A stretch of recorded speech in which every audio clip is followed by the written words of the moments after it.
Mike and Francis. I thought you both might be here. How's it going? Hi, Mary. I'm just doing some email, and then I have to revise my lesson plan. Yes, me too. So how are you, Mary? Well, fine, really, but I'm not sure my students are learning enough. You see, I thought our textbook was too boring, so the past few weeks, I've had them play games. And they were having fun, but we weren't covering all the required material. And when I tried to make a test, it was hard to test the activities. Yeah, I think I have the opposite problem. I'm covering all the content in the book, but then some students seem lost, and most are doing poorly on their quizzes. A few students even fell asleep in my class, and others are on their phone and not paying attention, especially the students in the back of the class. So I guess, Mary, we're both having same problem with students not learning, but for different reasons.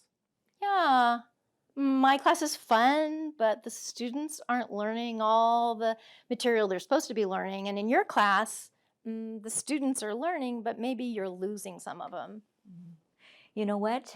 These two issues, either focusing too much on fun activities at the expense of required content, or covering just the content without considering the students' different needs, have been mentioned in a book about backward design. So I used to struggle with some of these problems, and I read about backward design and I reworked my classes, starting with setting goals. You know, what I wanted students to be able to know and do at the end of the course. And then I made sure that I would measure the goals in my assessments. And finally, I developed activities and assignments.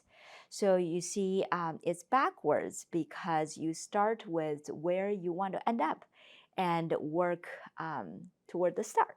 Oh, well, that makes sense. You know, if you start with the end in mind, you're going to stay on track.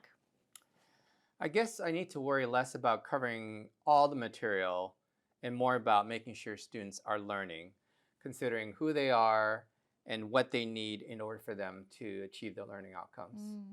Yes, that's the basic idea of backward design. You know, this was really helpful, but I wonder how we're going to do it with so many students at so many different levels.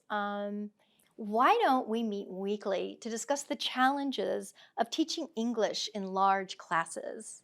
That's a great idea. We can discuss how to take attendance quickly, meet the needs of multi-level students, and improve assessment. Count me in. I like the idea of a teacher support group to share resources. Okay, I'm going to let the two of you get back to work. I'll see you both back here next week. And someone send the topic and time for us to meet. Sure thing, Mary. See you next week, Mary. And let us know how your backward design works out. Sure.